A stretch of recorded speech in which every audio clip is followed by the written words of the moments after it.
Okay, it's time to grill some lobster tails here. Get ready for my dip and my salad. So I'm just gonna baste them with butter, and you want to do it at about 350. And I got these two burners on. This one is blank, so it's set at 350 perfectly.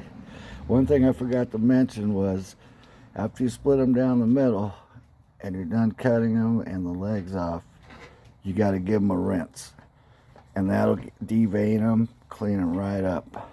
And that is one good thing about the split cut. Also, it prevents you from overcooking them.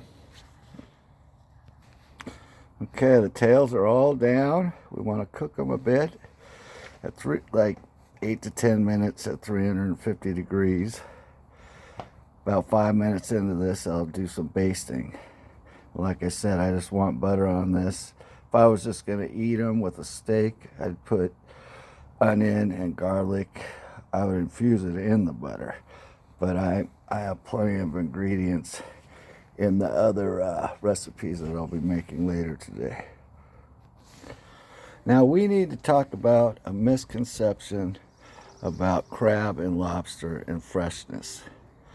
Now, if your neighbor is a lobster fisherman or a crabber and brings it home that day, that's pretty darn fresh.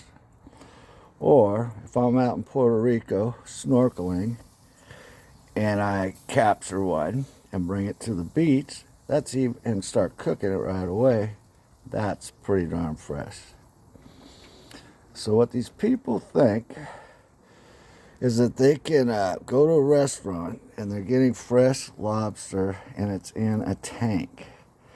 Now, if you had a pen and it was out in the ocean or in the sound, and you kept your lobster or crab out there and bought them, that's fresh.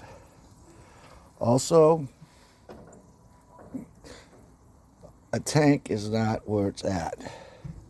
And also, you don't want to buy lobster too big because they're tough and they're not sweet. But I'm just, in the Bering Sea, they catch the crab, bring them in, they're alive, and then they process them. And when they process them, they flash freeze them. And that is fresh. Look at Walt Disney. He's flash frozen. And he's doing pretty well. Someday they'll probably wake him up. So, it's kind of cool. You want to show off, go to a restaurant, and buy a lobster out of the tank. But don't buy a big one, because they're very tough. And they're not healthy. Also, there's sea plankton and other things in the salt water that make the taste and flavor for these crustaceans. It's the same with fish too. Wow, look at those babies. So they're steaming in their juices. Looking real nice. Look at that color. I'll probably flip them over, give them a couple grill marks and a few here. Yep. It's kind of cold out here. Watching the pre-Super Bowl show, and this is the first time I've ever heard a president talking about all the things he's been doing. So it's very intriguing.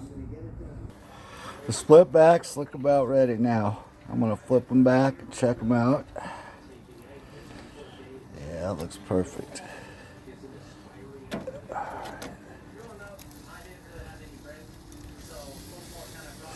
Give them one more basting of butter, a couple more minutes. See that piggyback is taking forever. I turned it down. I'm cooking at about 300. That way I can enjoy the TV a bit before I go back in and cook in the garage TV. All right. Oh my God, these are great. Look great. And then I'll just cook that bad boy up a little longer. Okay, one more basting.